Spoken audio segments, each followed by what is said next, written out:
Good morning students, આજના મેથ્સના online લેક્ચરમાં આપ સર્વેનું ફરીથી હૃદયપૂર્વક હાર્દિક સ્વાગત છે. તો કે એક ટી બનાવવા માટે તો કે n બરાબર 1 બનાવવા માટે જરૂરી દિવાસળી તો કે 2n. જો આપણે એક એક ટી બનાવવો હોય, પહેલો અક્ષર આપણે આનો છે ક્વેશ્ચન 1 ની અંદર એની અંદર કયો અક્ષર છે? મૂળાક્ષર ટી માટે પેટર્ન ટી, મૂળાક્ષર ટી એમ લખશું આપણે. તો કે બે દિવાસળીની જરૂર પડે છે અહીંયા, એક અને બે. હવે આ બે દિવાસળીની જરૂર પડે છે એક માટે, તો આપણે કેટલા ટી બનાવાય જ્યારે આપણે ન ખબર હોય. એક માટે બે એટલે આપણે 2 કરશું એટલે મલ્ટીપ્લાય. તો કે જેટલી આપણે દિવાસળી બનાવવાની છે એના માટે આપણે n લઈએ. 2 * n = 2n. હવે જો એક બનાવવાની હોય તો કે 1 2 ગુણ્યા છે એ n માટે આપણે જે છે લઈ શકીએ છીએ. n બરાબર જો 1 હોય તો 1 દુ દુ, બરાબર. n બરાબર જો 2 હોય, આપણે જો 2 બનાવી હોય તો 2 દુ 4 જરૂર પડે. તો 3 બનાવી હોય તો 6 દિવાસળીની જરૂર પડે. 4 બનાવી હોય તો 8 દિવાસળીની જરૂર પડે. જો 4 n બનાવવા હોય તો, બરાબર. બધા વિદ્યાર્થીઓને સમજાતું હશે કે જો એક ટી બનાવવો છે તો 2 દિવાસળીની જરૂર પડે. 2 બનાવવો હોય તો 4, 3 બનાવવો હોય તો 6. એવી રીતે આપણે ગણતરી કરી શકીએ. 2 * n is equal to કે 2 ગુણ્યા n બરાબર જો 1 હોય તો 2 કા 2, 2 ગુણ્યા n બરાબર 2 હોય તો 2 દુ 4, 2 ગુણ્યા 3 બરાબર 6. તો આ શું દર્શાવે છે અહીંયા? n. હવે આપણે b લઈએ. મૂળાક્ષર કયો છે b ની અંદર? તો b માં છે મૂળાક્ષર z માટે પેટર્ન. તો કે z માટે 1 2 અને 3 દિવાસળીની જરૂર પડશે. તો 3 ગુણ્યા આપણે શું કરશું? n બરાબર તો કે 3n થશે. 3 ગુણ્યા n બરાબર 3n. તો એની અંદર તો કે 3 ગુણ્યા 1 બરાબર 3. હવે જો એક જ z બનાવવો હોય તો 3, અહીંયા આપણે z લખી લઈએ. 3 ગુણ્યા તો કે 2 બનાવવા હોય તો 6, 3 ગુણ્યા જો 3 બનાવવા હોય તો 9. એવી રીતે જેમ બનાવતા જઈએ એમ આપણે લખતા જઈએ. પછી આગળ c ની અંદર આપણને આપેલું છે કયો અક્ષર છે? તો કે મૂળાક્ષર પેટર્ન u. u ની અંદર 1 2 અને 3 દિવાસળીની જરૂર પડે છે. હવે 3 દિવાસળીની જરૂર પડે છે એના માટે આપણે લખશું 3 * n is equal to 3n. માં પણ એમ જ આવશે. તો કે 1 બનાવી હોય તો 3, 2 બનાવી હોય તો 6, 3 બનાવવું હોય તો 9. ત્યાર પછી d ની અંદર આપણને મૂળાક્ષર આપેલો છે v. v ની અંદર જરૂર પડે છે 2 દિવાસળી. તો 2 દિવાસળી બરાબર આપણે શું લખી શકીએ? 2 * n is equal to 2n. તો 1 બનાવી હોય તો 2 ગુણ્યા 1, 2 બનાવી હોય તો 2 ગુણ્યા 2 4, 3 બનાવે તો 2 તેરી 6. ત્યાર પછી આગળ e f g બધું જોઈએ આપણે.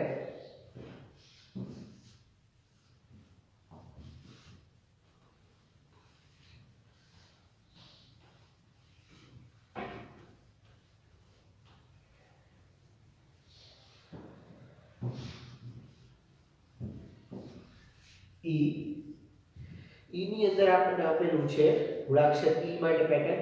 તો કે 1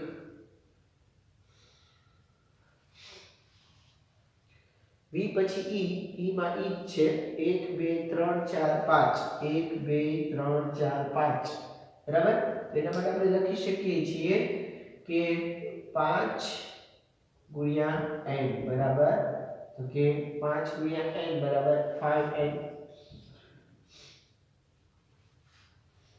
હવે કે એક માટે તો કે 5 ની જરૂર પડે, 2 માટે 10 ની જરૂર પડે, 3 માટે 15 ની જરૂર પડે. પછી આગળ f લઈએ. f ની અંદર છે s માટે પેટર્ન 1 2 3 4 5. s માટે 5 દિવાસળીની જરૂર પડે છે. તો 5 ગુણ્યા n બરાબર 5n બરાબર 1 પંચું 5, 2 પંચા 10, 3 પંચા એટલે 15. હવે આપણે આગળ g જોઈએ. g ની અંદર છે n બરાબર 1, n by 2, n by 3 અને n by 4. કયો અક્ષર આપેલો છે g ની અંદર? a. આપણે a છે એ અહીંયા લખીએ. 1 2 3 4 5 6. તો એની અંદર કેટલી દિવાસળીની છે એ જરૂર પડે છે? તો 6 દિવાસળીની જરૂર છે એ એની અંદર પડે છે. તો એના માટે આપણે લખશું કે n by n ગુણ્યા 6, બરાબર? અથવા તો 6 ગુણ્યા n કરીએ બરાબર 6n આપણે લખી શકીએ, બરાબર? જો 1 બનાવવાની હોય તો 6 ગુણ્યા 1 બરાબર 6. જો 2 કરવાના હોય તો 6 દુ 12, 3 કરવાના હોય તો 6 તેરી 18, 6 ચોક 24. એવી રીતે તમે બનાવી શકો છો 1 2 3 અને 4. ત્યાર પછી સેકન્ડ ક્વેશ્ચન છે કે આપણે મૂળાક્ષર L C અને F ની પેટર્ન માટેનો નિયમ જાણીએ છીએ. L C અને F ની પેટર્ન જે છે એનો નિયમ જાણીએ છીએ. અને પ્રશ્ન 1 માં આપેલા જે મૂળાક્ષરો છે એની ઉપર આપેલમાં કયા મૂળાક્ષરો L ના જેવો નિયમ છે એ આપે છે અને આવું છે એ કેમ બન્યું એ આપણે લખવાનું છે પ્રશ્ન નંબર 2 ની અંદર. તો અક્ષર L માટે જરૂરી દિવાસળીની સંખ્યા બરાબર 2. તો 2 × n = 2n આપણે લખી શકીએ. તો પ્રશ્ન ઉપર 1 માં જોયું તે મુજબ t અને v ના નિયમમાં પણ જે અક્ષર છે એની અંદર 2 દિવાસળી આપણે જરૂર પડે છે. અક્ષર c માટે તો કે 3 દિવાસળીની જરૂર પડે છે. અને અક્ષર f માટે 4 દિવાસળીની જરૂર પડે છે. L C અને F ની પેટર્ન માટેના નિયમ આપણે જાણીએ અને પ્રશ્ન 1 માં આપેલ મૂળાક્ષરોમાં કયા મૂળાક્ષરો L ની જેવો નિયમ આપે છે અને આવું કેમ બન્યું એ પણ આપણે લખવાનું રહેશે. તો પ્રશ્ન નંબર 2 છે એ જોઈએ.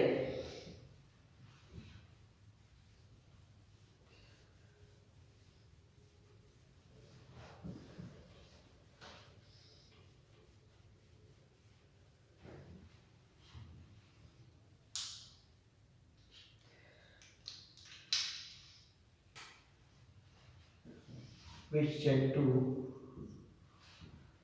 મૂળાક્ષર L C અને F ની પેટર્નનો નિયમ જાણીએ. L C અને F. તો L માટે આપણે પહેલા જોઈએ. તો L માટે 2 દિવાસળીની જરૂર પડે છે, બરાબર? એટલે 2 × n = 2n આપણે લખી શકીએ.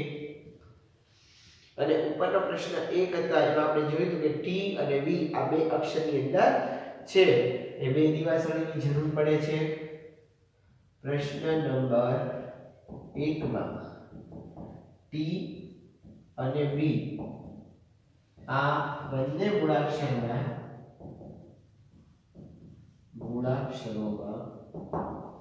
2 દિવાસળીની જરૂર પડે છે.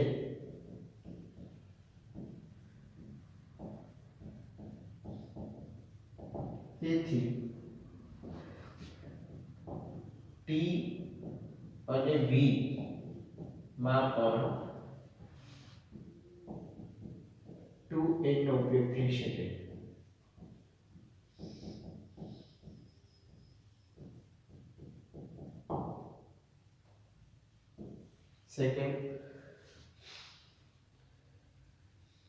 સેકન્ડ છે સી માટે જરૂરી દિવાસળીનો નિયમ. સી માટે આપણે 3 દિવાસળીની જરૂર પડે છે. 3 × n = 3n. તો આપણે પ્રશ્ન 1 માં આ સરખામણીનો કારણ છે. a માં t અને d માં v બંનેમાં જરૂરી દિવાસળીની સંખ્યા 2 હતી. તો ઉપર આપણે જે પ્રશ્ન કર્યો એની અંદર જે અક્ષરો આવતા હતા એની જો વાત કરીએ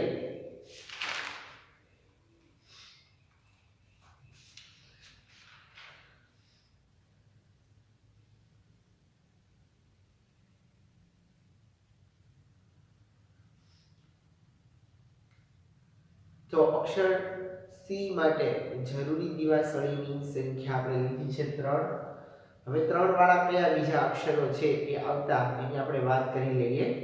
તો યુ આવતો, બરાબર. પ્રશ્ન નંબર 1 ની અંદર કે જેની અંદર 2 દિવાસળીની જરૂર પડતી, યુ ની અંદર 3 દિવાસળીની જરૂર પડતી, બરાબર. ત્યાર પછી આપણે જો z ની વાત કરીએ તો z ની અંદર પણ 3 દિવાસળીનો સમાવેશ થતો.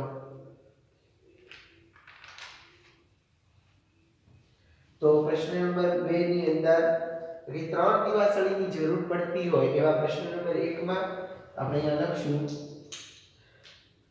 પ્રશ્ન નંબર 1 માં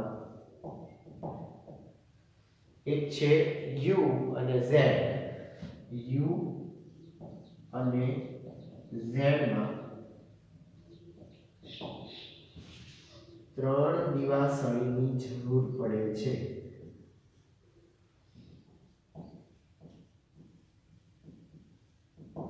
તેથી u અને z માં પણ 3n નો ઉપયોગ થઈ શકે. ઓકે, સેકન્ડ ની અંદર આપણે આ રીતે લખી શકીએ છીએ 3n. ત્યાર પછી થર્ડ ની અંદર જોઈએ. થર્ડ છે ઓપ્શન F માટે દિવાસળી કેટલી જોશે નિયમ લખીએ આપણે.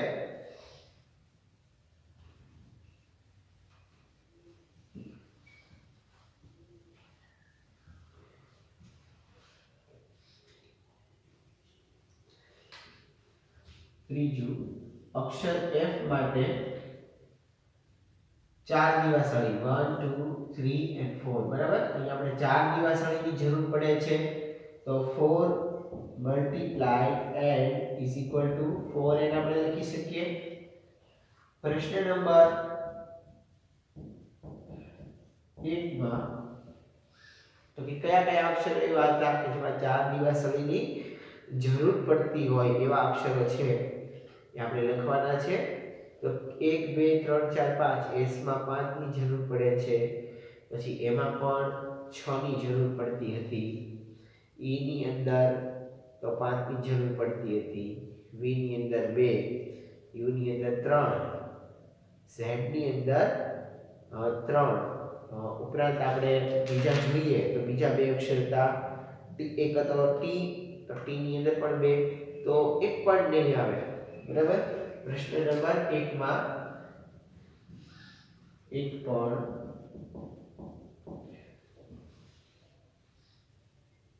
અંકને, એક પણ મૂળાક્ષરને 4 દિવાસળીની જરૂર પડતી નહોતી.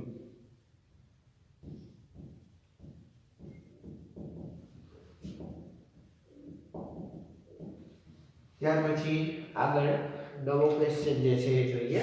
Question number 2. આપણે મૂળાક્ષર L, C અને F એ સેકન્ડ ક્વેશ્ચન આપણે પૂર્ણ કર્યો. એની પછી છે આગળ થર્ડ ક્વેશ્ચન. ક્વેશ્ચન નંબર 3 જોઈએ. તો કે સૈન્યના તાલીમાર્થી એ પરેડમાં કૂચ કરે છે અને દરેક હારમાં 5 તાલીમાર્થી આપેલ સૈન્યના તાલીમાર્થીઓની સંખ્યા અને હાર માટે જે કયો નિયમ છે એ બનશે એ આપણે લખવાનું છે. તો કે એક હારની અંદર કેટલા તાલીમાર્થીઓ છે? 5 તાલીમાર્થીઓ ગોઠવાયેલા છે. તાલીમાર્થીની સંખ્યા અને હાર માટે આપણે કયો નિયમ બનાવશું? તો કે હારની સંખ્યા બરાબર આપણે લેશું n n બરાબર તો કે એક n હોય તો 5 બે n હોય તો 10 બરાબર n બરાબર હારની સંખ્યા બરાબર આપણે n ધારીએ તો n બરાબર 1 તાલીમાર્થીની સંખ્યા તો કે એક હારની 5 જો બે હાર હોય તો n બરાબર 2 અને એટલે 10 થાય અને 3 હોય તો 5 ગુણ્યા n 5 ગુણ્યા આપણે n બરાબર 3 લઈ શકીએ તો 15 થાય એવી રીતે આપણે જોઈ શકીએ છીએ 5 * n તાલીમાર્થીની સંખ્યા શોધવા માટેનો નિયમ કયો થશે તો 5 * n આપણે લખીએ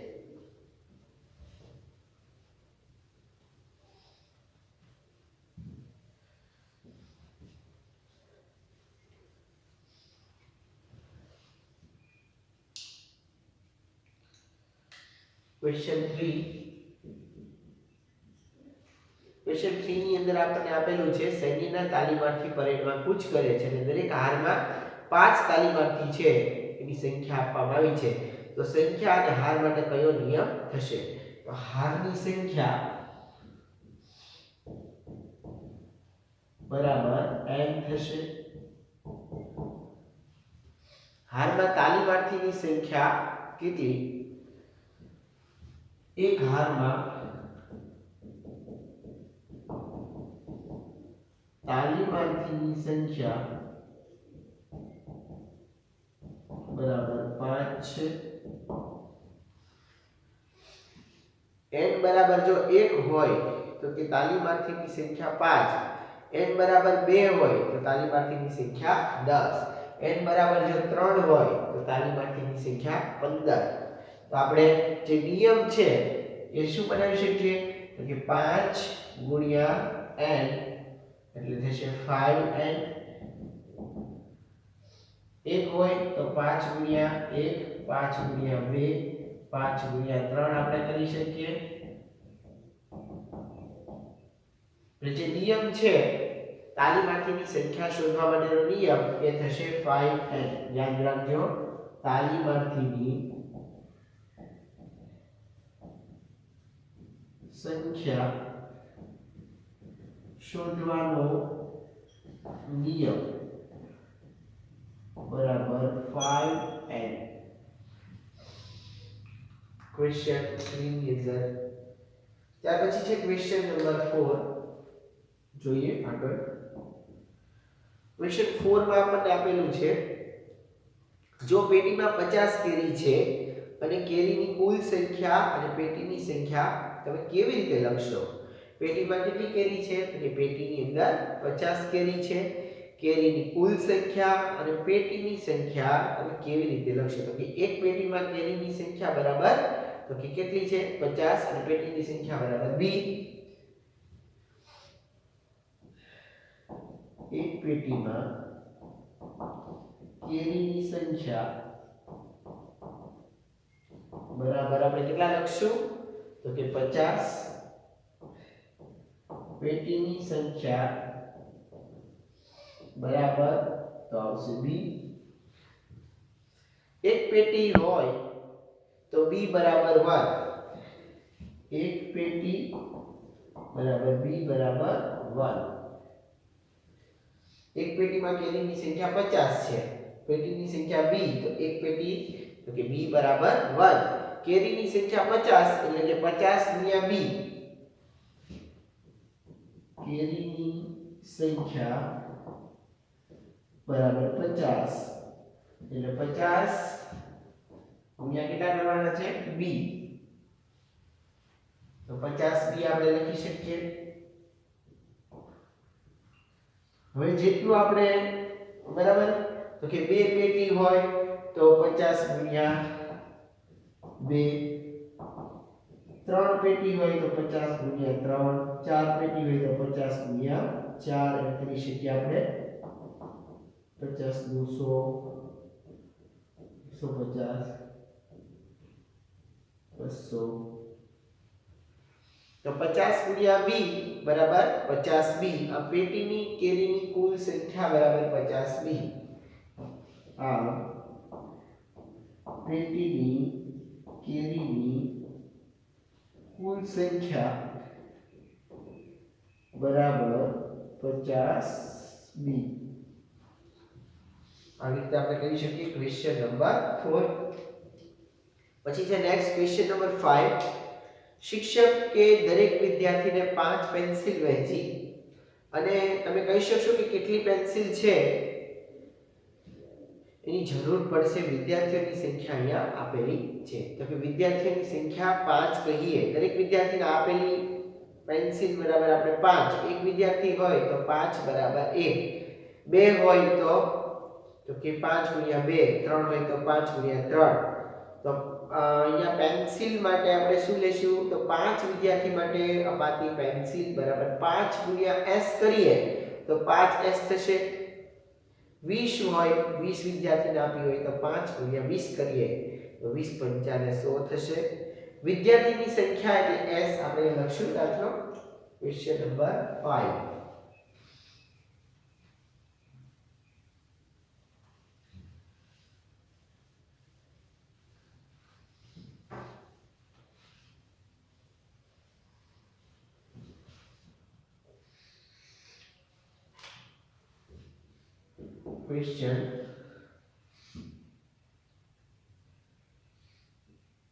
ક્વેશ્ચન નંબર આપણે આવ્યા છીએ 5 ક્વેશ્ચન નંબર 5 ની અંદર વિદ્યાર્થીની સંખ્યા એટલે s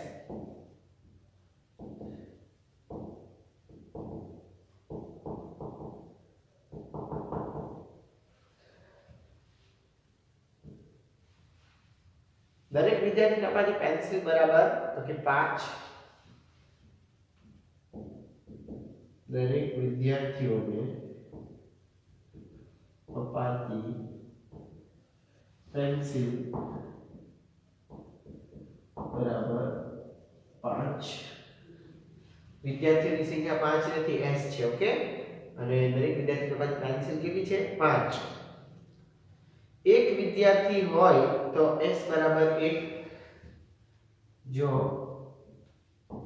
એક વિદ્યાર્થી હોય તો s બરાબર 1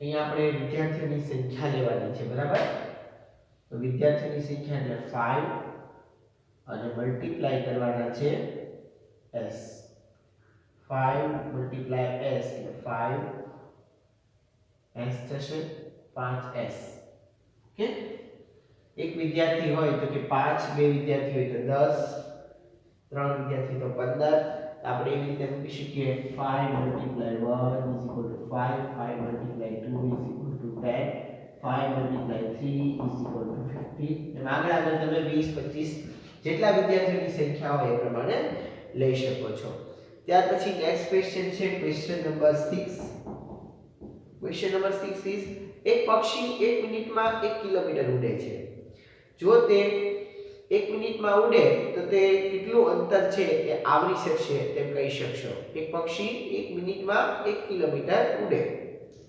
જો તે 1 મિનિટ ઉડે તો કેટલું અંતર આવરી શકાય તો કે પક્ષીનો ઉડવાનો સમય એને આપણે t મિનિટ કહીએ પક્ષીના ઉડવાના સમયને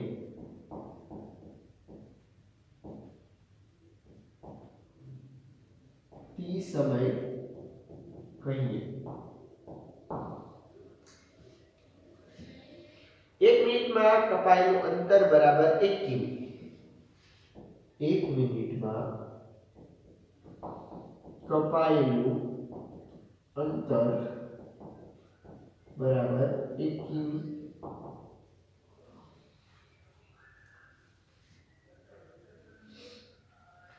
एक मिनिट જ્યારે 1 મિનિટ થાય તો t બરાબર 1 મિનિટ બરાબર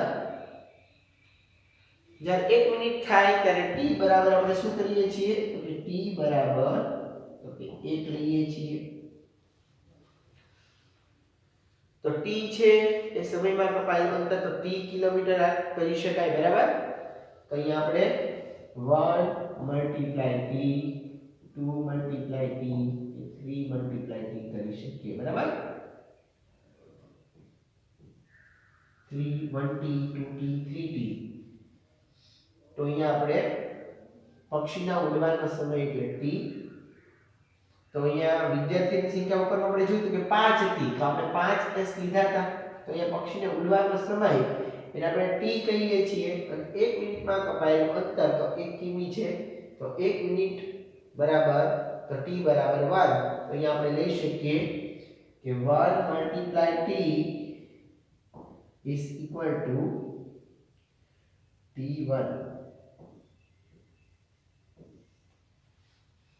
બરાબર, કપાયેલું અંતર છે t કિમી આપણે ગણી શકીએ. પ્રશ્ન નંબર આગળ 7. રાધા ચોક પાવડરની મદદથી ડોટ રંગોળી દોરવા ઈચ્છે છે. હારમાં 8 ડોટ છે અને તેની રંગોળી છે એ આ હારમાં કેટલા ડોટ હશે? જો 8 હાર તો કેટલા ડોટ હોય? 10 હાર તો કેટલા ડોટ હોય? આપણે જોવાનું છે. ફરીથી, રાધા છે એ ચોક પાવડરની મદદથી ડોટ રંગોળી દોરવા ઈચ્છે છે, ટપકાવાળી રંગોળી દોરવા ઈચ્છે છે. એક હારમાં 8 ડોટ છે. એક હાર કરે એની અંદર 8 ડોટ છે, 3 4 5 6 7 8 એવી રીતે 8 ડોટ છે એક હારની અંદર. રંગોળીની r હારમાં કેટલા ડોટ હશે? r ગુણ્યા 8 કરવા પડે. બરાબર, તો 8 હાર આપણે લખી શકીએ. હારની સંખ્યા એટલે 8 અને એક હારમાં ડોટની સંખ્યા એટલે 8. તો આપણે કીધું છે કે કેટલા ડોટ હશે r હારમાં? 8 ડોટ છે, તેની રંગોળી r હારમાં છે તો કેટલા ડોટ હશે? જો 8 હાર હોય તો કેટલા ડોટ હશે? તો 88 આપણે કેટલા કરવા પડે? 64. અને જો 10 હાર હોય તો 8 દાટ 80 છે એ ડોટ્સ જોઈએ. આપણે દાખલાની ગણતરી કરીએ.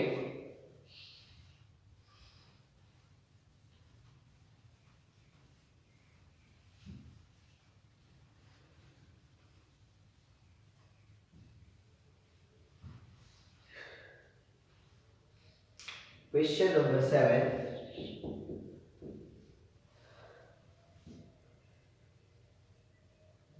હારની સંખ્યા બરાબર r લઈએ.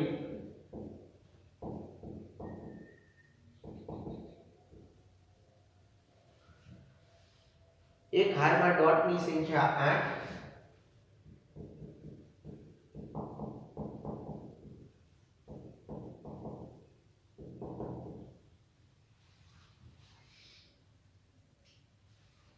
r બરાબર 1 ત્યારે ડોટની સંખ્યા 8 ત્યારે ડોટની સંખ્યા બરાબર 8. આપણે અહીંયા લખી શકીએ r ગુણ્યા 8 બરાબર 8r.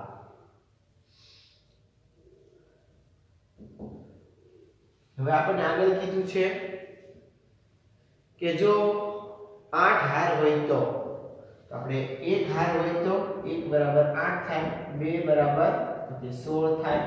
એવી રીતે 8 હાર હોય તો 8 ગુણ્યા 8 કરવા પડે, 88 64 ડોટ હોય.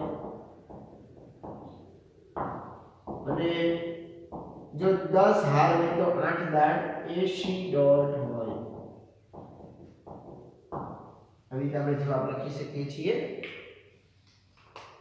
અહીં આપણે 7 પ્રશ્નોના જવાબ છે પૂર્ણ કર્યા. 8મા દાખલાની અંદર તો જોઈએ રકમ લીલા એ રાધાની નાની બહેન છે. બરાબર, પહેલા તો ખાલી આપણે રકમ સમજવા માટે કે બે બહેનોની વાત અહીંયા કરવાની છે. લીલા એ રાધાની નાની બહેન છે. તો લીલા નાની અને રાધા મોટી. બરાબર, એટલું કોન્સેપ્ટ તમને ક્લિયર થયો છે. લીલા એ રાધા કરતા 4 વર્ષ નાની છે. હવે લીલા નાની છે પણ કેટલી? તો કે રાધા કરતા 4 વર્ષ નાની. હવે આપણે રાધાની ઉંમર કેટલી છે નથી જાણતા, એટલે આપણે એના માટે લેશું x. તો કે x હવે એ લીલા છે એ એના કરતા 4 વર્ષ નાની છે, તો x માઈનસ 4 વર્ષ નાની. નાની એટલે ઓછી, ઓછી એટલે આપણે માઈનસ કરશું, -4. તો કે રાધાની ઉંમરના આધારે લીલાની ઉંમરને તમે લખી શકશો. રાધાની ઉંમરના આધારે લીલાની ઉંમર છે આપણે લખવી હોય તો આપણે છે એને સાંકેતિક સ્વરૂપની અંદર લખી શકીએ છીએ. તો કે રાધાની ઉંમર માટે આપણે ધારીએ છીએ x. ક્વેશ્ચન રાધાની ઉંમર બરાબર તો કે x. લીલા એ રાધા કરતા 4 વર્ષ નાની છે માટે લીલા બરાબર રાધા કરતા 4 વર્ષ નાની, હા 4 વર્ષ નાની. તો લીલાની ઉંમર રાધા કરતા 4 વર્ષ નાની છે. તો આપણે રાધાની ઉંમર માટે સૌપ્રથમ x મૂકી દઈએ. x એટલે રાધાની ઉંમર ઓછા 4 વર્ષ નાની છે એટલે ઓછા 4 બરાબર કેટલી કોની ઉંમર થશે? તો કે લીલાની ઉંમર છે રાધા કરતા 4 વર્ષ નાની છે. તો x - 4 એ આપણે એનું સાંકેતિક સ્વરૂપ છે એ મૂકી શકીએ છીએ. x - 4 વર્ષ. આપણે આવી રીતે પણ લખી શકીએ x - 4 વર્ષ. એનું સાંકેતિક સ્વરૂપ આન્સર આપણે કહી શકશું. આમ લીલાની ઉંમર કેટલી થાય? x - 4 વર્ષ. હા લીલાની ઉંમર x - 4 વર્ષ. ત્યાર પછી નેક્સ્ટ જોઈએ ક્વેશ્ચન નંબર 9. મમ્મીએ લાડુ બનાવ્યા. કેટલાક લાડુ મહેમાનો અને કુટુંબીજનોને આપ્યા. મમ્મીએ શું બનાવ્યા? તો કે લાડુ બનાવ્યા છે. કેટલાક લાડુ મહેમાનોને આપ્યા, કેટલાક કુટુંબીજનોને આપ્યા. પછી 5 લાડુ છે એ બાકી રહ્યા. જો મમ્મી આપે લાડુની સંખ્યા બરાબર i હોય તો કેટલા લાડુ બનાવ્યા હશે? ફરીથી રકમ સમજો. મમ્મીએ લાડુ બનાવ્યો છે સૌપ્રથમ. કેટલા લાડુ મહેમાનોને કેટલાક આપ્યા, કેટલાક છે કુટુંબીજનોને આપ્યા, અને પછી 5 લાડુ છે એ બાકી રહ્યા. તો મમ્મીએ આપેલા જે લાડુ છે એની સંખ્યા બરાબર આપણે ધારવાનું છે i. તો કેટલા લાડુ છે એ બનાવ્યા હશે? તો મમ્મીએ જે લાડુ બનાવેલા છે એ લાડુની સંખ્યા બરાબર આપણે i લઈએ છીએ. બરાબર, હવે i લીધા. હવે એમાંથી તો આપણને એવું કીધું છે રકમમાં કે કેટલાક કુટુંબીજનને આપી દીધા છે અને કેટલાક લાડુ છે એ મહેમાનોને આપ્યા. તો આપે છે એટલે પ્લસ થશે. તો i + 5 થશે. તો અહીંયા આપણે લખશું ક્વેશ્ચન નંબર 9. મમ્મીએ જે લાડુ બનાવ્યા છે બરાબર, મમ્મીએ બનાવેલા લાડુમાંથી આપેલ લાડુની સંખ્યા બરાબર ઓકે 8. મમ્મીએ બનાવેલ લાડુમાંથી આપેલ લાડુની સંખ્યા બરાબર 8. બાકી વધેલા લાડુ સંખ્યા 5.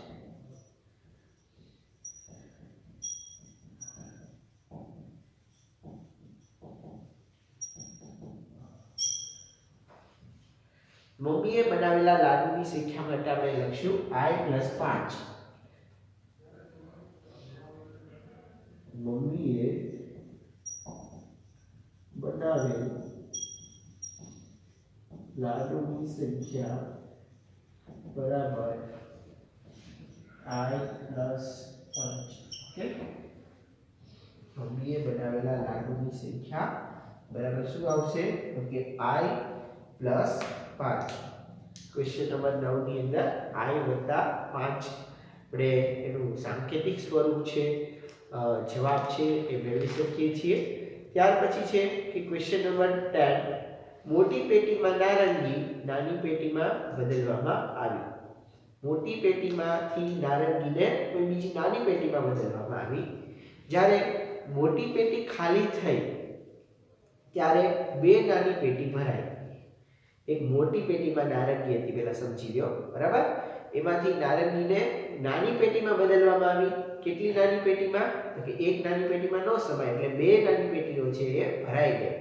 અને ભરાઈ ગઈ છતાં પછી 10 નારંગી છે એ બહાર રહી ગઈ. તો જો નાની પેટીની નારંગી માટે x લેવામાં આવે, જો નાની પેટીની નારંગી માટે x લેવામાં આવે તો મોટી પેટીમાં કેટલી નારંગીઓ હશે?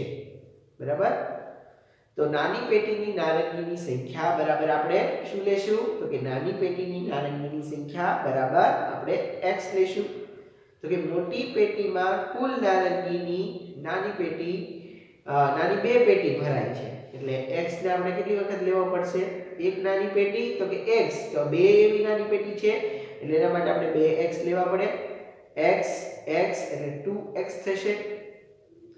તો કે મોટી પેટીની કુલ નારંગીની નાની છે એ બે પેટી ભરાઈ ગઈ અને પાછા 10 છે તો વધ્યા, તો 10 નારંગી પાછી 12 રહી ગઈ. તો મોટી પેટીની કુલ નારંગી છે એને આપણે લખવું હોય તો કેવી રીતે લખી શકીએ એ અહીંયા આપણે જોઈએ ક્વેશ્ચન નંબર 10 ની અંદર.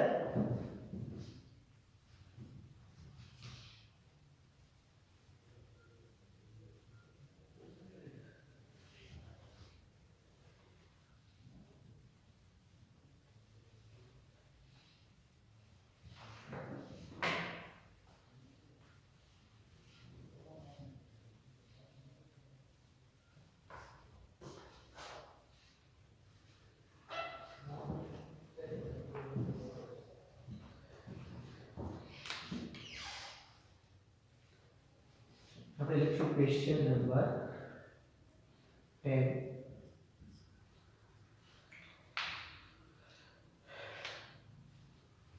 નાની પેટીની નારંગી બરાબર તો કે x, મોટી પેટીની નારંગી બરાબર 2 નાની પેટી પ્લસ 10 નારંગી બરાબર. મોટી પેટીમાંની નારંગી બરાબર 2 નાની પેટીની નારંગી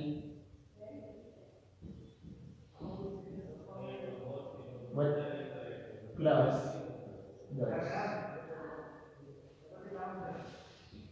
બે નાની પેટીની નારંગી વત્તા 10 થાય છે માટે મોટી પેટીમાંની નારંગી બરાબર તો કે બે નાની પેટીની નારંગી, એક નાની પેટી બરાબર x, બીજી નાની પેટી બરાબર x, x plus x એટલે અહીં આપણે 2x લખશું, 2x plus 10 બરાબર. બે નાની પેટી ભરાઈ જાય છે અને બીજી 10 છે એ ઉપર વધે છે એટલે 2x plus 10 આપણે લખી શકીએ. આ મોટી પેટીમાં 2x plus 10 નારંગી હશે. આ મોટી પેટીમાં કેટલી નારંગી હશે? તો કે 2x plus 10. આગળ ક્વેશ્ચન જોઈએ, ક્વેશ્ચન નંબર 11. નીચેની આકૃતિની દિવાસળીની ગોઠવણી જુઓ. ચોરસ અલગ નથી. બે નજીકના ચોરસમાં તો કે કેટલીક દિવાસળી સામાન્ય છે અને ગોઠવણીનું અવલોકન કરો અને દિવાસળીની સંખ્યાના આધારે ચોરસ માટેના નિયમો છે એની પર તારવણી કરો. તો અહીંયા આપણને આપ્યા છે a ની અંદર 1, b ની અંદર 2, c ની અંદર 3 અને d ની અંદર 4 ચોરસ આપેલા છે. ચોરસની સંખ્યા તો કે એક ચોરસ બરાબર દિવાસળીની સંખ્યા કેટલી? તો કે દિવાસળીની સંખ્યા છે એક ચોરસની અંદર તો કે 1 2 3 4 ચાર ચોરસ આપણે ચાર દિવાસળી લઈએ છીએ એક ચોરસની અંદર, પ્લસ તો કે બે ચોરસ હોય તો એની અંદર પાછા ત્રણ આપણે એડ કરવા પડે. તો કે પહેલું ચોરસ માં 4 એને વત્તા 3 બરાબર તો કે કેટલા થશે? 3 ગુણ્યા ચોરસની સંખ્યા વત્તા 1 એમાં આપણે લખી શકીએ. ચોરસની સંખ્યા જો 2 હોય તો ચોરસની સંખ્યા 2 માટે દિવાસળીની સંખ્યા કેટલી? તો કે 7 બરાબર કેવી રીતે થાય? તો કે 3 દુ 6 વત્તા 1 એટલે જેટલી સંખ્યા હોય એને ગુણ્યા 3 કરવાના, જેટલા ચોરસ હોય એને ગુણ્યા 3 વત્તા 1. એક્ઝામ્પલ 4 કે એક ચોરસ કીધું છે તો 3 ગુણ્યા 1 3 એકા 3 વત્તા 1. બે ચોરસ કીધા છે તો 3 દુ 6 વત્તા 1. ત્રણ ચોરસ કીધા છે તો 3 તેરી 9 વત્તા 1. ત્રણ દિવાસળીની સંખ્યા બરાબર. ચાર ચોરસ કીધા હોય તો કે 3 ચોક 12 અને 1 એટલે 13. એવી રીતે આપણે મૂકી શકીએ છીએ. હવે ચોરસની સંખ્યા માટે n લઈએ તો 3 ગુણ્યા ચોરસની સંખ્યા વત્તા 1. Question number 11.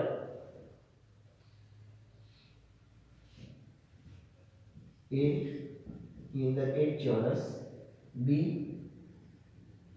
ની અંદર 2 ચોરસ છે, C ની અંદર 1 2 3, D ની અંદર 1 2 3 અને 4. ઓકે, તો કે આની અંદર 1 2 3 4 ચાર દિવાસળી છે. આની અંદર 1 2 3 4 5 6 7 આ 4 પ્લસ 3 બરાબર 7. આની અંદર તો કે 4 5 7 10 ये આપણે 10 લખી લઈએ. આની અંદર કે 4 5 7 8 10 ની ગણતરી કેવી રીતે બને છે આપણે લખી લઈએ. તો અહીંયા આપણે સૌપ્રથમ ચોરસની સંખ્યા માટે n લઈએ. ચોરસની સંખ્યા બરાબર આપણે લઈએ n. તો જો n લઈએ તો દિવાસળીની સંખ્યા બરાબર માટે દિવાસળીની સંખ્યા બરાબર તો કે શું થશે દિવાસળીની સંખ્યા તો કે 3 ગુણ્યા ચોરસની સંખ્યા વત્તા 1. દિવાસળીની સંખ્યા બરાબર આને આપણે લખીએ 3 ગુણ્યા ચોરસની સંખ્યા વત્તા 1. 3 ગુણ્યા ચોરસની સંખ્યા વત્તા 1 આપણે લઈએ તો થઈ જાય કે દિવાસળીની સંખ્યા માટે આપણે 3 ગુણ્યા જો 1 ચોરસ હોય તો 1 વત્તા 1 3 * 3 વત્તા 1 એટલે 4.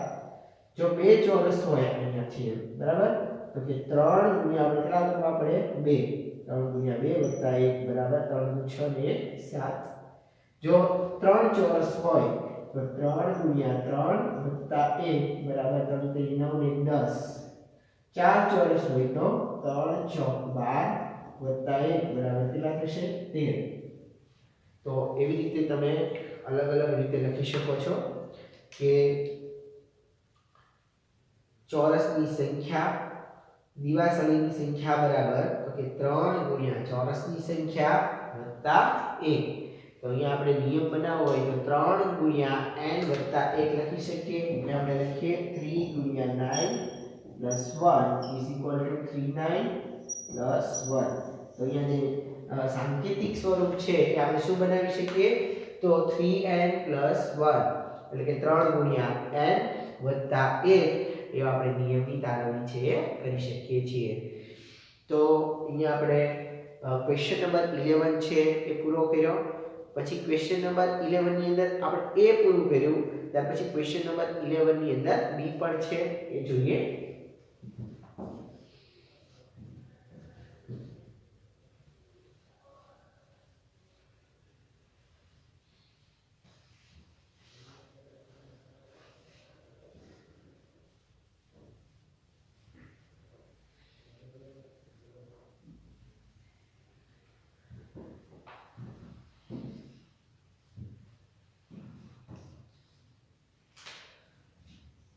ક્વેશ્ચન 11 એમાં બી એમાં આપણે આપેલું છે નીચેની આકૃતિ ત્રિકોણની મેસ્ટિક પેટર્ન દર્શાવે છે. દિવાસળીની જે મેસ્ટિક પેટર્ન છે એ આપણને અહીંયા દર્શાવવામાં આવી છે. પ્રશ્ન 11a માં દર્શાવ્યા પ્રમાણે એવો સામાન્ય નિયમ તારવો કે જે ત્રિકોણની સંખ્યાના પદમાં જરૂરી દિવાસળીની સંખ્યા બતાવે. તો કે એક માટે એક ત્રિકોણ માટે તો આપણને અહીંયા બતાવ્યું છે કે શું લીધું છે a માટે કે 3 દિવાસળી.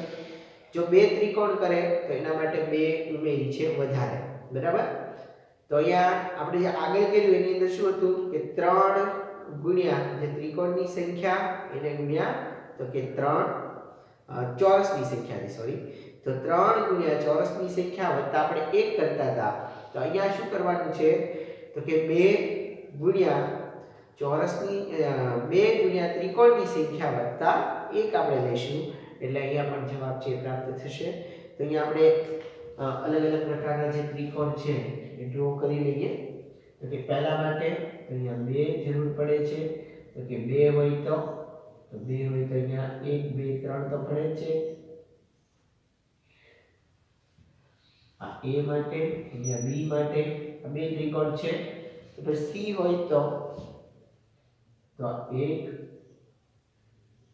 અહીંયાથી 2 અને અહીંયા 3 ત્રિકોણ C માં. D ની અંદર 1 ત્યાર પછી 2 3 4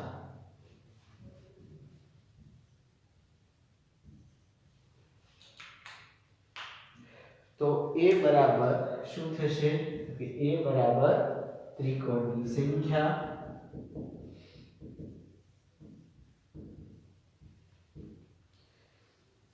બરાબર શું થશે તો કે 1 દિવાસળીની સંખ્યા ત્રિકોણની સંખ્યા જો 1 હોય તો અહીંયા આપણે લખશું દિવાસળીની સંખ્યા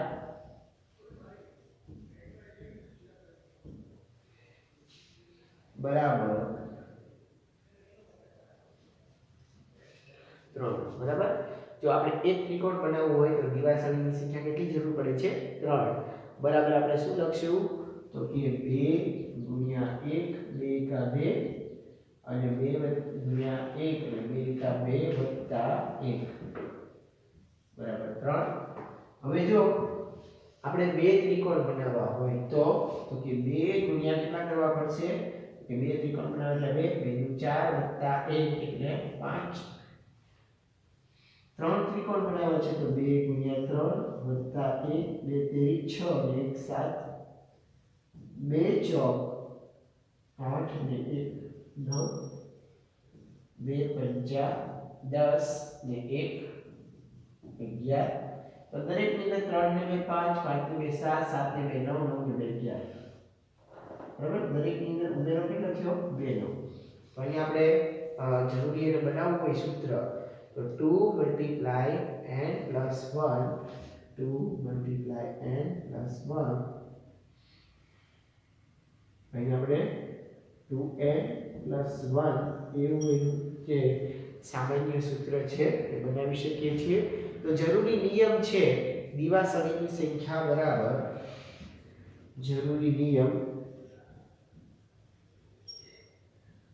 દિવાસળીની સંખ્યા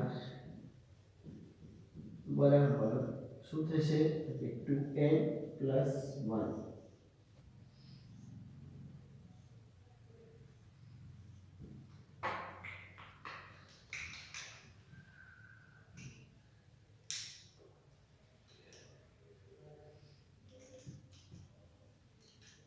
Question 1 આપણે લખી લઈએ A B અને C. લંબાઈને આપણે I વડે દર્શાવીએ. ધારો કે ત્રિકોણ ABC સમબાજુ ત્રિકોણ છે તો ત્રિકોણ ABC ની દરેક બાજુની લંબાઈ કેવી હોય સરખી હોય એટલે દરેક બાજુની લંબાઈ માટે આપણે શું લઈશું I લેશું. તો ત્રિકોણ ABC ની પરિમિતિ બરાબર AB plus BC plus CA is equal to L plus L sorry I plus I plus I is equal to 3I આપણે લઈ શકીએ છીએ. તો અહીંયા આપણે લખશું ધારો કે ત્રિકોણ ABC ની પરિમિતિ ધારો કે ત્રિકોણ ABC સમબાજુ છે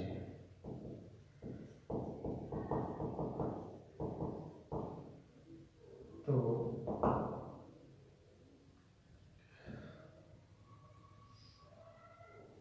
AB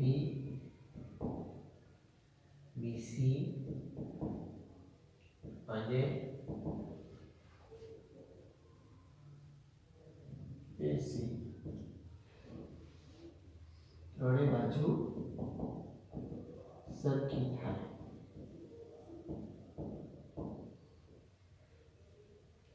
માટે સમબાજુ ત્રિકોણની પરિમિતિ બરાબર I plus I plus I is equal to 3I એમ પણ આપણે લખી શકીએ છીએ સમબાજુ ત્રિકોણની પરિમિતિ I plus I plus I is equal to 3I એમ પણ આપણે લખી શકીએ છીએ તો આગળ આપણે બીજો દાખલો લખીએ સમબાજુ ત્રિકોણની પરિમિતિ અહીંયા 3I છે એ આપણને પ્રાપ્ત થશે ત્યાર પછીનો દાખલો છે એ આપણે ગણતરી કરીએ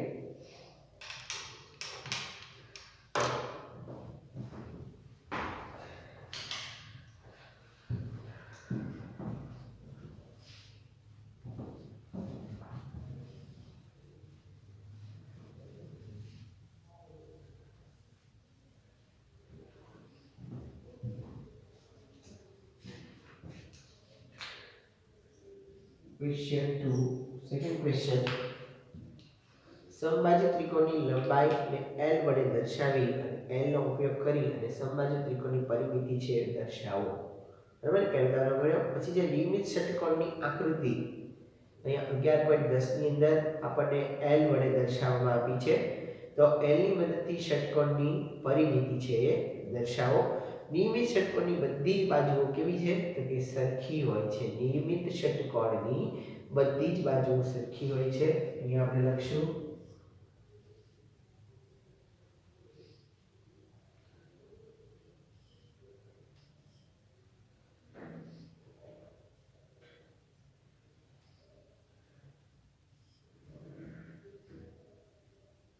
અહીંયા એક ષટ્કોણ આપણે બનાવ્યું છે અને નિયમિત છે બધી બાજુના માપ કેવા છે સરખા અહીં આપણે L વડે દર્શાવ્યું છે દરેક બાજુને તો નિયમિત ષટ્કોણની બધી બાજુ છે સરખી છે નિયમિત ષટ્કોણ દરેક બાજુના માપ સરખા છે બાજુઓ સરખી છે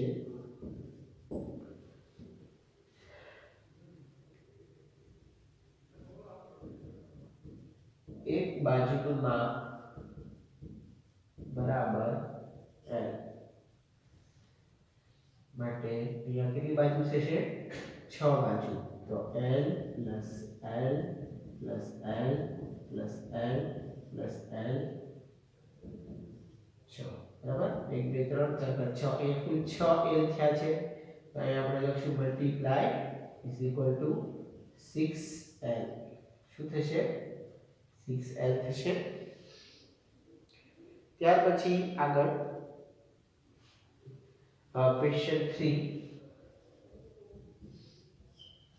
ક્વેશ્ચન 3 ની અંદર આપણને આપેલું છે સપાટી 6 સપાટી અને દરેક સપાટી છે એ ચોરસ આકારની હોય કેટલી સપાટી છે તો કે 6 સપાટી અને દરેક સપાટી ચોરસ હોય તો ત્રિપરિમાણીય ઘન નીચે આકૃતિ આપણને આપી છે એ આકૃતિ તો કે એમાં ઘનની ધારની લંબાઈને Li વડે દર્શાવી છે તો આ જે ઘન છે એના ધારની કુલ લંબાઈનું સૂત્ર છે એ મેળવો તો ફરીથી 6 સપાટી આપી છે બરાબર 1 2 3 4 5 6 એમ કુલ 6 સપાટી આપી છે અને દરેક સપાટી છે એ ચોરસ હોય એવો અહીંયા ત્રિપરિમાણીય ઘન આકૃતિ આપણને બતાવેલી છે દોરીને 11.11 ની અંદર દર્શાવેલી છે ઘનની ધારની લંબાઈને L વડે દર્શાવી અને આ ઘનની ધારની કુલ લંબાઈનું સૂત્ર છે મેળવો અને ધારની જે લંબાઈ છે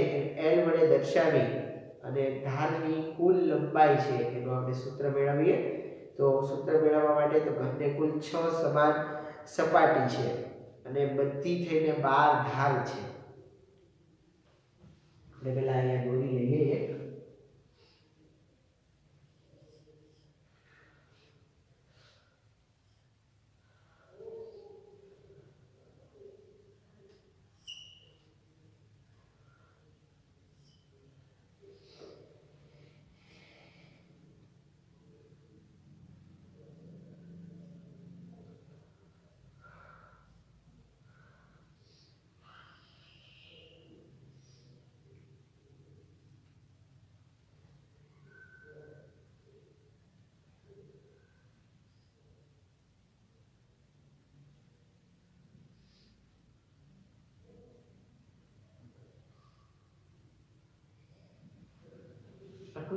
તમે જોઈ શકો છો કે સપાટીને કુલ 6 ધાર કુલ 6 સમાન સપાટી છે 1 2 3 4 5 6 અને ધાર છે કુલ એને 12 4 4 × 8 4 × 12 બરાબર એ રીતે આપણે જોઈ શકીએ છીએ તો સપાટી 6 અને એની કુલ ધાર છે એ 12 આપણે જોઈ શકીએ છીએ તો બધી ધાર સમાન હોય છે એટલા માટે ધારની લંબાઈ 12 × I બરાબર 12 I આપણે કરી શકીએ છીએ પહેલા તો આપણે લખીએ કુલ 6 સમાન સપાટી છે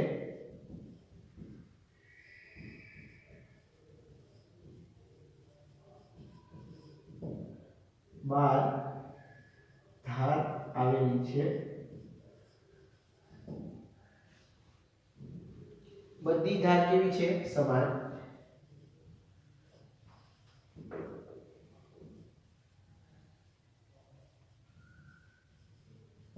બધી ધાર કેવી છે સમાન હોય છે તો ધનની જે ધાર છે એની લંબાઈ બરાબર માટે ધનની ધારની લંબાઈ બરાબર શું થશે લંબાઈ બરાબર થશે I તો ધારની કુલ લંબાઈ બરાબર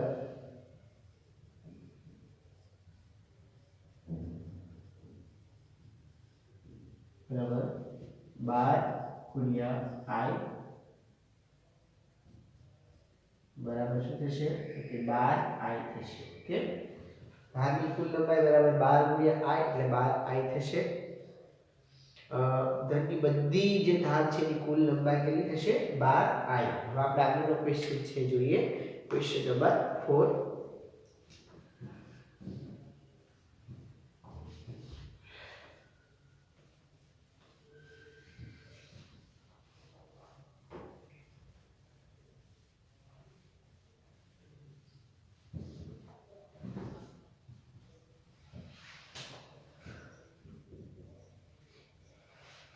ક્વેશ્ચન 4 વર્તુળના કેન્દ્રમાંથી પસાર થતા વર્તુળ પરના બે બિંદુને જોડતો રેખાખંડ એ વર્તુળનો વ્યાસ અહીં આકૃતિ 11.12 ની અંદર રેખાખંડ AB એ વર્તુળનો વ્યાસ છે C એ કેન્દ્ર અને ત્રિજ્યા R ના સંદર્ભમાં વ્યાસ D ને દર્શાવવાનો છે ઓકે તો અહીંયા જોઈ શકાય છે વર્તુળના કેન્દ્રમાંથી પસાર થતો વ્યાસ આપણને બતાવેલો છે અને રેખાખંડ એ વર્તુળનો શું છે તો કે વ્યાસ છે 11.12 ની અંદર રેખાખંડ AB વર્તુળનો વ્યાસ C કેન્દ્ર અને R છે એ ત્રિજ્યાના સંદર્ભમાં વ્યાસ D ને અહીંયા આપણે દર્શાવીએ તો ક્વેશ્ચન 4 ની અંદર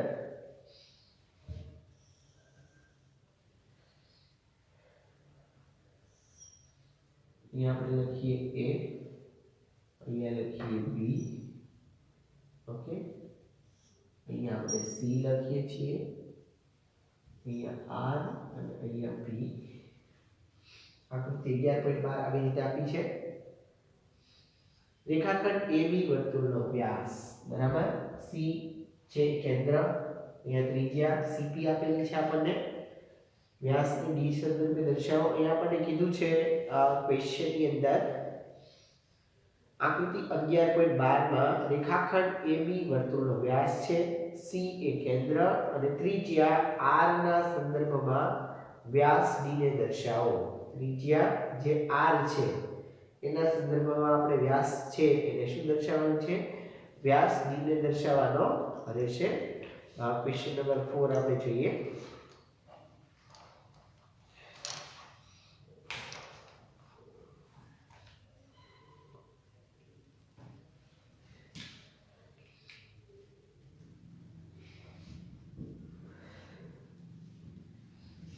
ત્રિજ્યા બરાબર ઓકે R અને વ્યાસ બરાબર D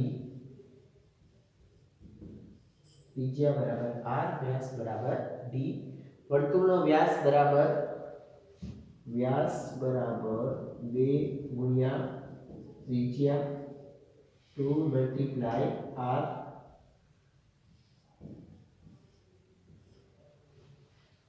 બરાબર 2 multiply R is equal to 2r પણ આપણે લખી શકીએ 2 ગુણ્યા r બરાબર 2r પણ લખી શકાય અથવા તો d બરાબર 2 મલ્ટીપ્લાય r અથવા તો d બરાબર 2r એમ પણ લખી શકાય.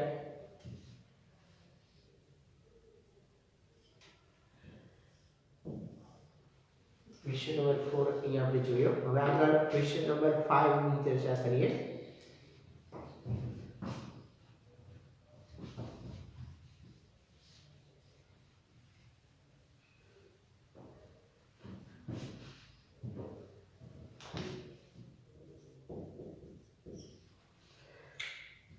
ચૌદ 27 અને 13 નો સરવાળો કરવાની આપણી પાસે બે રીત છે. 14 27 અને 13 સરવાળો કરવાની આપણી પાસે બે રીત છે. સૌથી પહેલા આપણે 14 ને 27 નો સરવાળો કરી અને એમાં 41 મેળવીશું તો કેટલા થશે? તો 41 મેળવીશું અને પછી તેમાં 13 ઉમેરીશું તો એનો સરવાળો કેટલો થશે? તો 54 થાય. અથવા તો 27 અને 13 નો સરવાળો કરી અને એની અંદર આપણે 14 ઉમેરી દઈએ તો આપણે 27 થી 13 નો સરવાળો કરીએ તો પછી આપણને મળે 40 અને એમાં 14 ઉમેરી દઈએ તો આપણને મળે પછી પાછા એમાં છે 14 મેળવશું તો આપણને જવાબ છે 54 મળે છે. તો 14 + 27 + 13 અને 14 + 27 + 13 છે અથવા 13 + 27 + 14 આપણે ક્રમ ફેરવી નાખીએ તો કોઈ પણ ત્રણ અંક માટે કરી શકાય. આ ગુણધર્મ છે એ સરવાળા માટે જૂથનો નિયમ તરીકે ઓળખાય છે અને પૂર્ણ સંખ્યાના આ પ્રકરણની અંદર આપણે જોયું તો એ પણ આપણે દર્શાવેલ છે, આપણે ભણી ગયા છે. સામાન્ય રીતે ચલ a b અને c નો ઉપયોગ કરવામાં આવે છે. તો પ્રશ્નની અંદર આપણે આપ્યા છે એ પ્રમાણે જોઈએ તો ત્રણ સંખ્યા લેવાની છે a b અને c માટે સરવાળામાં જૂથ આપણે દર્શાવીએ છીએ. તો a + b + c કે b + c + a કોઈ પણ કરો સરખું જ આવશે. તો અહીંયા આપણે જે સંખ્યા આપી છે 14 27 અને 13 એ આપણે આ રીતે પણ લખી શકીએ 14 + 27 + 13 અથવા તો આમ પણ લખી શકાય 27 + 13 + 14 બરાબર. એટલે આપણે આમ લખી શકીએ a + b + c અથવા તો એમ પણ લખી શકાય b + c + a આમ પણ લખી શકાય છે. પરંતુ બીજી રીતે પણ આપણે કરી શકીએ છીએ કેમ કે એની અંદર જો જોવા જઈએ તો આ જે ગુણધર્મ છે એને આપણે જૂથના ગુણધર્મ તરીકે ઓળખીએ છીએ. જૂથનો ગુણધર્મ ખાસ યાદ રાખજો.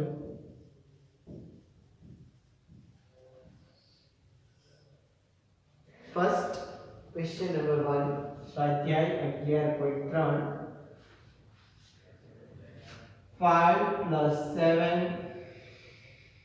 + 8 બરાબર. આપણે કયા અંકોનો ઉપયોગ કરવાનો છે? તો 5 7 અને 8 નો ઉપયોગ કરી અને ચલ રહિત જુદી જુદી અભિવ્યક્તિ કરવાની છે જેમાં સરવાળા, બાદબાકી અને ગુણાકારની ક્રિયાનો ઉપયોગ આપણે કરવાનો છે. સેકન્ડ છે આગળ આપણે લખીએ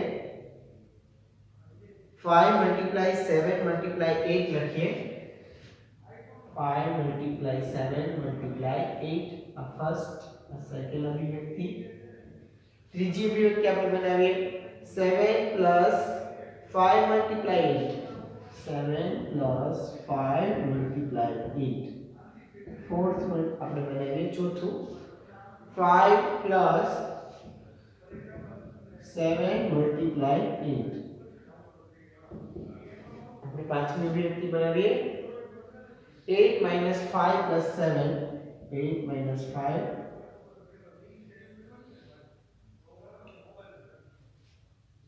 8 - 5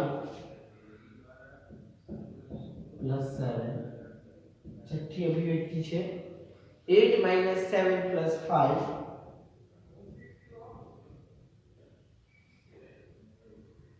સાતમી અભિવ્યક્તિ છે 8 - 7 × 5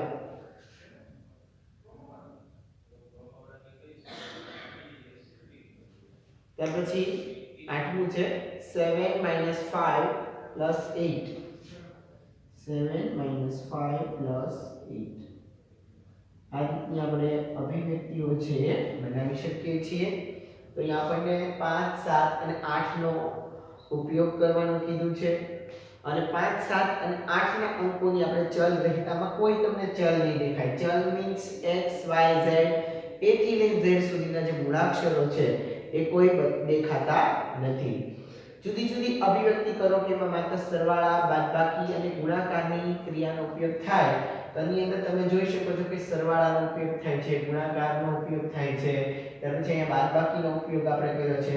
અહીંયા આપણને ચોખ્ખું કીધું કે ભાગાકારનો ઉપયોગ કરવાનો નથી, એટલા માટે અહીંયા આપણે ભાગાકારનો ઉપયોગ કર્યો નથી. તો અહીંયા ચલ રહિત આપણે અલગ અલગ પ્રકારની જે અભિવ્યક્તિ છે એ આપણે અહીંયા કરેલી જોઈ શકીએ છીએ. ક્વેશ્ચન ફર્સ્ટ અહીંયા ફિનિશ કરીએ છીએ. ક્વેશ્ચન નંબર 2, નીચેનામાંથી કઈ અભિવ્યક્તિ માત્ર આંકડાકીય છે? કઈ અભિવ્યક્તિ છે એ માત્ર આંકડાકીય છે? Second question a b c d e f g બરાબર, એની અંદર આપણે લખશું કે આંકડાવાળી છે માત્ર અભિવ્યક્તિ. તો અહીંયા પહેલાની અંદર આપણને આપ્યું છે સેકન્ડ ક્વેશ્ચનમાં y+3. તો y+3 છે એ કઈ આંકડાકીય માહિતી આપણે ન કહી શકીએ. ખાલી માત્ર અભિવ્યક્તિ આંકડાવાળી હોય એવી 7 × 20 8z બરાબર, z આવ્યો ચલ છે. c ની અંદર 5 12 - 7 +7 × 2. ઓકે, તો એની અંદર ખાલી આંકડા છે એટલે c છે એ કેવી છે? માત્ર આંકડાકીય. d છે એમાં ખાલી 5 છે એટલે એ પણ આંકડાકીય આવશે. પછી 3x તો એ આંકડાકીય નથી. f ની અંદર 5 - 5 × n તો એ પણ આંકડાકીય ન કહેવાય કેમ કે એની અંદર n છે જે ચલ દર્શાવે છે.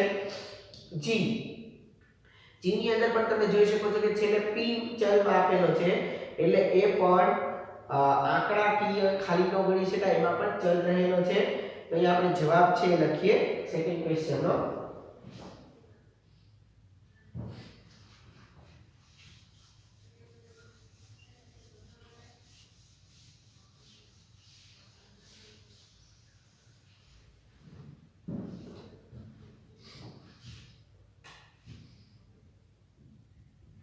સેકન્ડ ક્વેશ્ચન, નીચેનામાંથી કઈ માત્ર આંકડાકીય અભિવ્યક્તિ છે?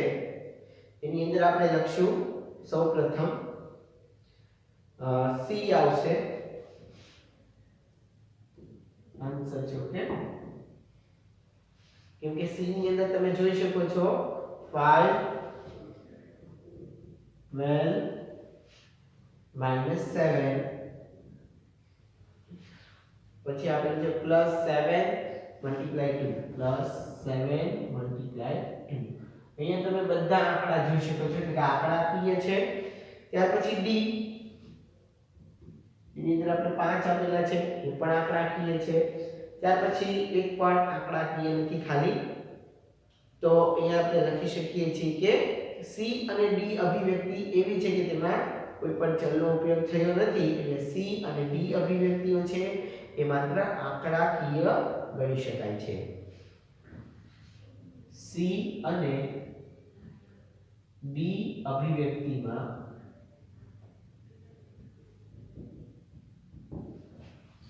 કોઈ ચલ એટલે ખાસ યાદ રાખજો કે a to z કોઈ પણ અક્ષર હોય એને ચલ કહેવામાં આવે છે. c અને d અભિવ્યક્તિમાં કોઈ ચલનો ઉપયોગ થયેલો નથી.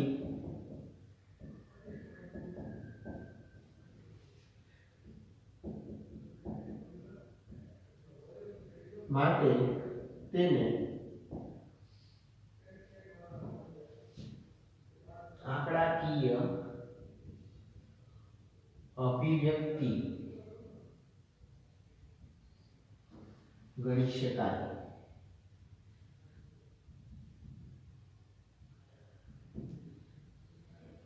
ત્યાર પછી આગળ ક્વેશ્ચન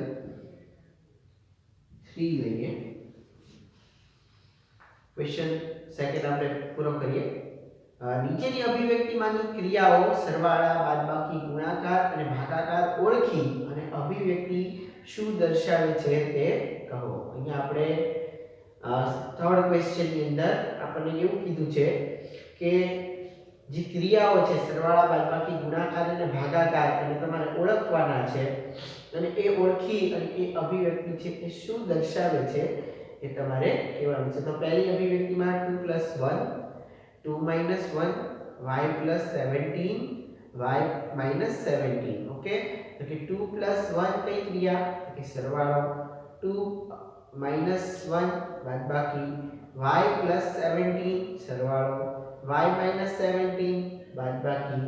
બરાબર, ખાલી આપણને એટલું જ કીધું છે કે આની અંદર તમારે અભિવ્યક્તિમાંની જે ક્રિયાઓ છે સરવાળા બાદબાકી ગુણાકાર ભાગાકાર એ ઓળખી અને અભિવ્યક્તિ શું દર્શાવે છે તે કહેવાનું છે.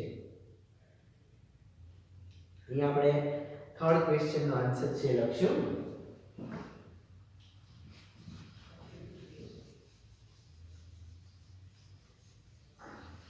હવે પછીના દરેક પીરિયડની અંદર આપણે માત્ર સ્વાધ્યાય છે એ જ કરશું, નહીં તો આપણે વધારે એક્ઝામ્પલ કરવા જશું તો આપણે સિલેબસ પૂરો નહીં કરી શકીએ, થોડા ટાઈમમાં સ્કૂલ પણ ખુલી જવાની શક્યતાઓ છે. એટલા માટે આપણે માત્ર ફોકસ છે સ્વાધ્યાય ઉપર કરશું. ક્વેશ્ચન નંબર 3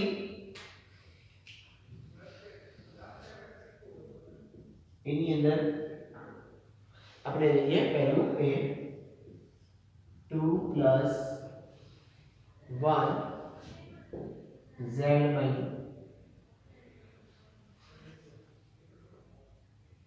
z - 1 સોરી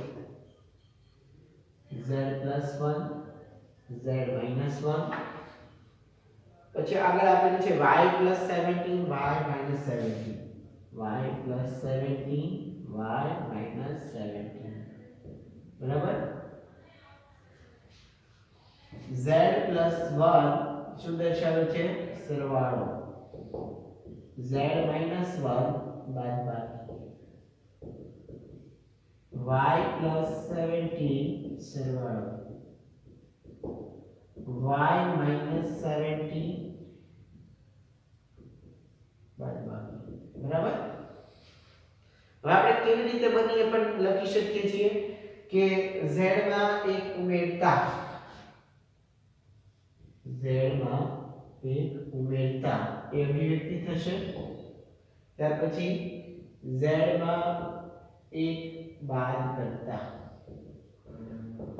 પછી છે y માં 17 ઉમેરતા, y માંથી 17 બાદ કરતા. ઓકે, પછી આવશે અહીંયા b ની અંદર છે આગળ 17y upon 17 5z. અહીંયા આપણે લખશું 17y ફર્સ્ટ. બરાબર, ત્યાર પછી છે y ના છેદમાં 17 y ભાગ્યા 17 અને 5z. બરાબર, અહીંયા આપણે 17y જ્યારે આવું હોય ત્યારે આપણે ગુણાકાર ગણીએ છીએ, ગુણાકારની ક્રિયા દર્શાવે છે પહેલાની અંદર. ત્યાર પછી y ના છેદમાં 17 બરાબર આપણે શું દર્શાવે છે તો ભાગાકાર 5z. 5z શું દર્શાવે છે તો એ પણ ગુણાકાર દર્શાવે છે. અહીંયા આપણે અભિવ્યક્તિ છે એમાં લખી શકીએ છીએ y ને 17 વડે ગુણતા, પછી y ને 17 વડે ભાગતા અને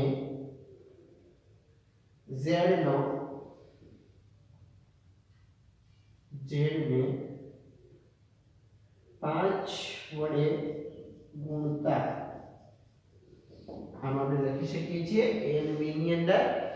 ત્યાર પછી એક c લઈએ અને d તમે જાતે કરજો, કેમ કે હવે દરેક દાખલાની અંદર એક એક દાખલો તમારા માટે હું મૂકીશ.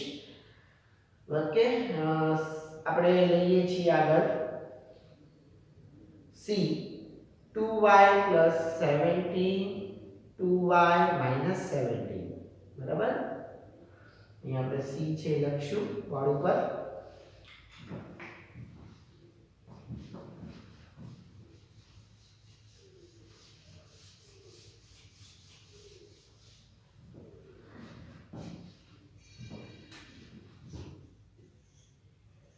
2y plus 17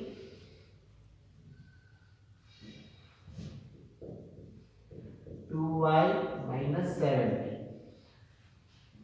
यहाँ पे લખી શકીએ છીએ આની અંદર કઈ કઈ ક્રિયાઓ છે તો બે ક્રિયા છે ગુણાકાર અને સરવાળો જોયો હોય કે 2y plus 17 બરાબર અહીંયા ગુણાકાર આવશે 2 ગુણ્યા y 2y બરાબર એટલે 2 ગુણ્યા y એટલે ગુણાકાર આવે છે પ્લસ 17 સરવાળો પણ આવે છે ગુણાકાર અને સરવાળાની ક્રિયા છે તો અહીંયા આપણે લખશું કેવી રીતે એની અભિવ્યક્તિ તો કે y નો 2 સાથે ગુણાકાર કરી અને એમાં 17 ઉમેરતા y નો 2 સાથે ગુણાકાર કરી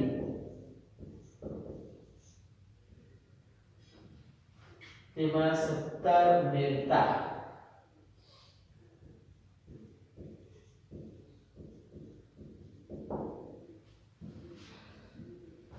પછી આવશે આગળ 2y minus 17 અહીં આપણે જોઈએ તો પાછું 2y આવ્યા એટલે પાછું આવશે ગુણાકારની ક્રિયા કરે છે -17 બાદબાકીની ક્રિયા પણ છે y નો 2 સાથે ગુણાકાર કરી તેમાંથી 17 બાદ કરતા એમાંથી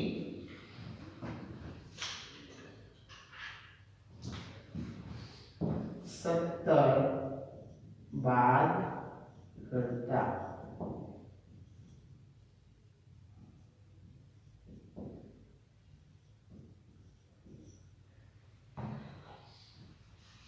y નો 2 સાથે ગુણાકાર કરી તેમાંથી 17 બાદ કરતા હવે જે d છે 7m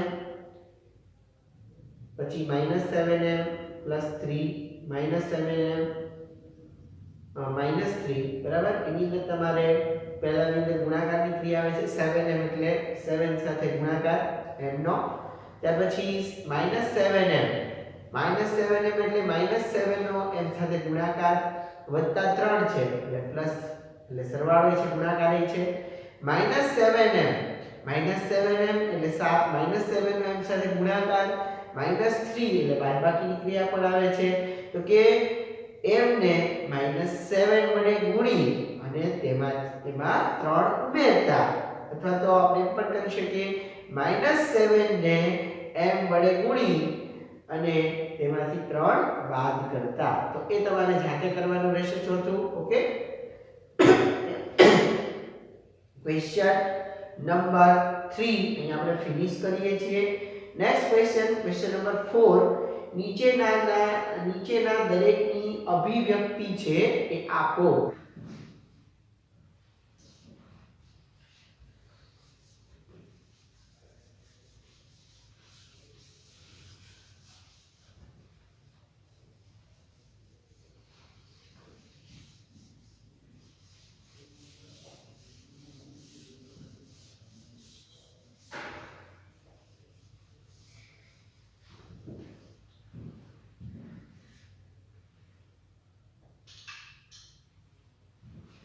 નીચેનાની દરેકની અભિવ્યક્તિ આપો ક્વેશ્ચન નંબર 4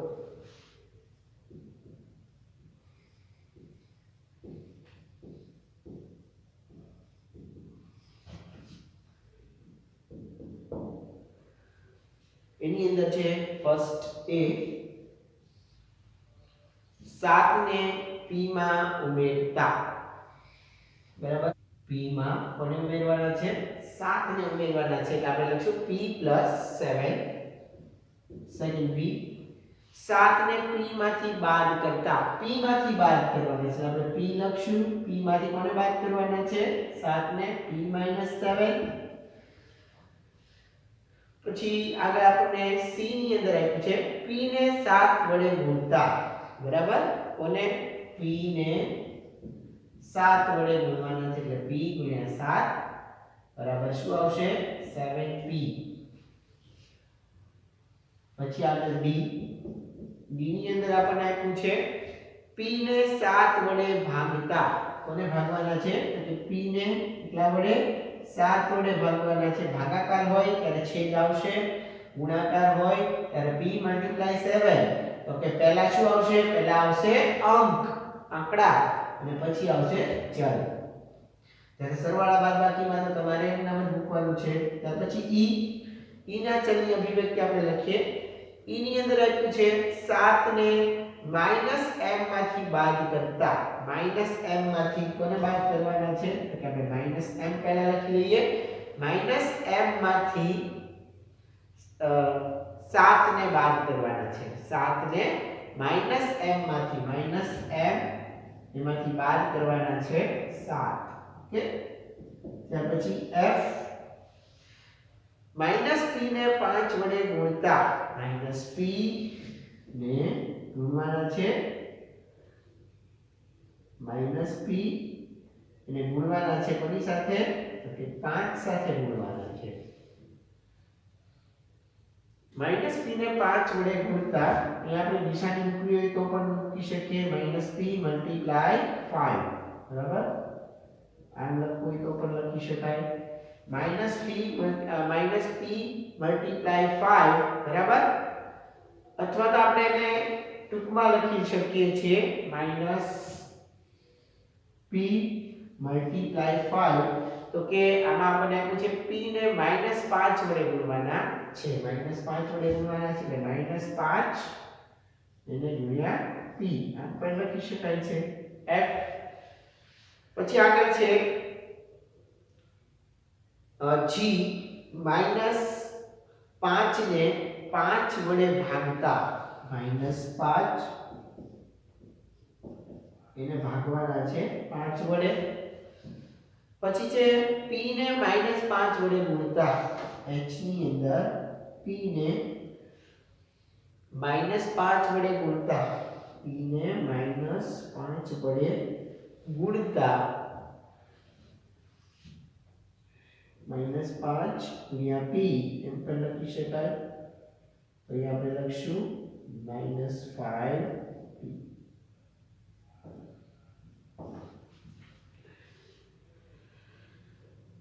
બરાબર અહીંયા h સુધી આપણી અભિવ્યક્તિ પૂરી કરી છે ત્યાર પછી આગળ નેક્સ્ટ ક્વેશ્ચન છે ક્વેશ્ચન નંબર 5 ક્વેશ્ચન નંબર 5 ને આપણે ધ્યાન રાખીએ નીચેની વિગતોની અભિવ્યક્તિ છે એ કરો આ ક્વેશ્ચન 5 ની અભિવ્યક્તિ પણ આપણે અહીંયા કરી લઈએ ક્વેશ્ચન 5 એમાં પણ અભિવ્યક્તિ કરવાની છે ક્વેશ્ચન 4 માં પણ અભિવ્યક્તિ હતી અહીંયા આપણને પાછું આપ્યું છે a 11 ને 2m માં ઉમેરતા આપણે 11 ને શેમાં ઉમેરવાના છે તો કે 11 ને ઉમેરવાના છે 2m માં એટલે એના માટે આપણે લખશું 2m + 11 11 ને 2m માં ઉમેરવાના છે તો 2m એની અંદર આપણે ઉમેરવાના છે કેટલા 11 2m + 11 v ની અંદર આપણે આપ્યું છે 11 ને 2m માંથી બાદ કરતા 2m માંથી 11 ને બાદ કરવાના છે એટલે 2m - 11 બરાબર 2m માંથી 11 ને બાદ કરવાના છે તમે શબ્દમાં લખેલું છે તમારે અભિવ્યક્તિ રજૂ કરવાની છે આવી રીતે c y ના 5 ગણામાં 3 ઉમેરતા y ના 5 ગણામાં 3 ઉમેરતા y ગુણ્યા 5 y ના 5 ગણા 3 ઉમેરતા y ના 5 ગણા એટલે 5y + 3 પછી આવે છે d y ના 5 ગણામાંથી 3 બાદ કરતા y ના 5 ગણામાંથી 3 બાદ કરતા y ના 5 ગણામાંથી 3 બાદ કરતા તો 5 ગુણ્યા y માઈનસ 3 y ના 5 ગણામાંથી 3 બાદ કરતા આપણે અહીંયા 5y લખીએ માઈનસ 3 ત્યાર પછી આગળ છે e y ને -8 વડે ગુણતા y ને -8 વડે ગુણવાનું છે તો y ગુણ્યા -8 બરાબર તો અહીંયા આપણે લખશું -8y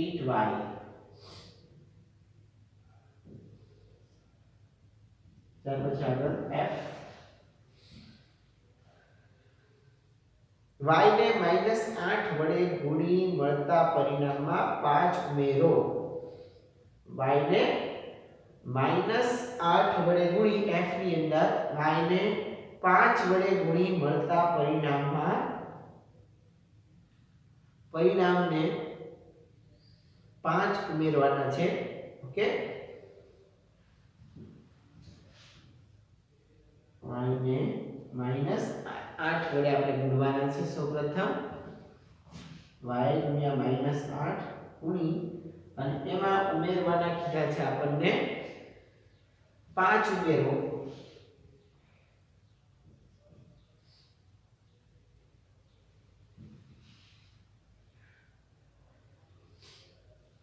તો અહીંયા આપણે લખશું y મલ્ટીપ્લાય -8 તો -8y પ્લસ 5 y ગુણ્યા -8 બરાબર -8y પ્લસ 5 પછી આગળ આપણે g લઈએ g ની અંદર આપણને કીધું છે y ને 5 વડે ગુણી અને મળતા પરિણામને 16 માંથી બાદ કરતા y ને 5 વડે ગુણી અને મળતા પરિણામને 16 માંથી બાદ કરતા y ને કોના વડે ગુણવાનું છે આપણે પાછું બોલાવી g y ને 5 વડે ગુણવાના છે 5 વડે ગુણી અને મળતા પરિણામને 16 માંથી બાદ કરતા y મલ્ટીપ્લાય 5 બરાબર 5y -16 5y ઓછા 16 ત્યાર પછી આગળ h ની અંદર કીધું છે y ને -5 વડે ગુણી અને મળતા પરિણામમાં 16 ઉમેરતા y ને કોના વડે ગુણવાના છે તો -5 વડે ગુણો y ને -5 વડે ગુણી અને પછી આપણને કીધું છે કે 16 ઉમેરો